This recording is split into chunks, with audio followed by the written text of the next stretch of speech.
ravager la mission. C'est vrai, détruire l'œuvre de Dieu. Il essaye depuis 70 ans, mais gloire à Dieu, il n'a pas arrivé. Il se casse les dents. Il est qu'un lion qui rugit, il est peur, mais il est attaché, dominé par le Seigneur. Il l'a vaincu à la croix du calvaire. Et son rôle, c'est de troubler les chrétiens et les chrétiennes. Et Dieu parle par le prophète Jérémie 23, 28, et il s'est marqué dans la parole de Dieu, je l'ai écrit là. Et là, j'ai commencé mon petit message par le mot simple de la parole de Dieu. Si je suis trop simple, excusez-moi, je resterai simple.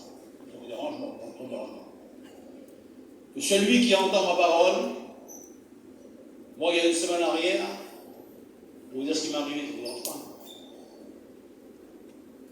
Apporte fidèlement ma parole. Alors laissez-moi la joie de dire ce que j'ai envie.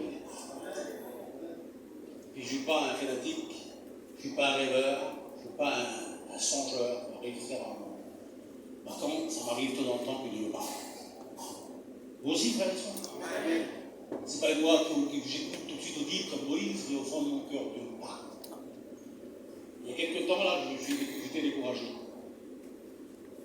Pas pour mon foyer, mes enfants savent le Seigneur avec moi, mes campagnes, mais pour l'œuvre de la mission, plus ou moins. La mission me tracasse un petit peu, je voudrais que ça marche bien. Et j'y mets mon cœur. Mais moi, je suis pas seul, je vais tous les faire, ici entière.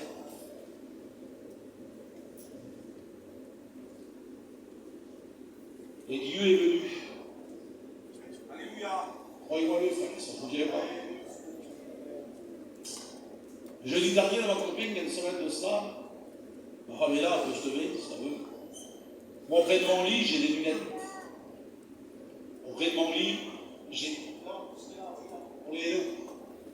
j'ai un stylo pour ma Bible. Des fois, c'est le réveil. C'est autant que je crois qu'il me réveille. Et la semaine dernière, il m'a réveillé. J'ai besoin qu'il me parle. Je suis fatigué au souci de la mission. Plaignez-moi pas parce que je suis très heureux d'être le président de la mission. C'est pas fardeau que je parle. Jésus a dit prenez mon joug, car il est tout et léger. Mais là, j'étais un peu découragé. Et vers le soir, en pleine nuit, j'ai pas réveillé assis. Je sentais que Dieu allait me parler. La Bible était loin de chez moi, de ma camping, alors je me suis levé, j'ai pris ma Bible, je me suis assis dans mon lit, une lunette, avec mon stylo, et j'attends le Seigneur.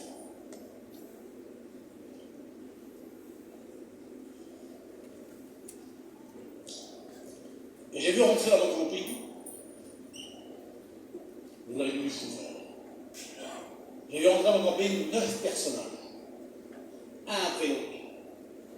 J'ai vu rentrer 7 hommes et 2 femmes. Et je vais vous dire le message que Dieu a transmis. Pourquoi? Je vais le transmettre tel que je ne le dis pas plus. J'ai vu rentrer dans mon camping le premier personnage qui est rentré chez moi, je l'ai écrit là. 9 personnages. Et Dieu m'a dit, Isaïe, dans la mission, apportez un nom de mission à nous, dites-moi le nom. Dans la mission de lumière, il y a encore des David. Et Dieu m'a montré David. J'ai vu David rentrer chez moi, encore mieux. Et David, l'homme de David, dans la mission de la plaine de David, il se dresse devant le lion et le diable. Il se dresse devant l'ours qui détruit tout. Il détruit les foyers, il détruit les enfants, il détruit tout. Mais David se dresse contre le lion, contre l'ours, pour une raison. Il protège les brebis de son père. Parce qu'il les aime. Il m'a dit, Dieu avait dit à moi Esaïe, pour m'encourager. Esaïe, dans la mission, il y a encore plein de David qui protègent l'œuvre de leur père, l'œuvre de Dieu, devant le lion, devant l'ours. Bravo Seigneur, des serviteurs qui se dressent dans la mission, Dieu m'a dit, il y en a plein, qui se dressent contre l'ennemi de nos âmes.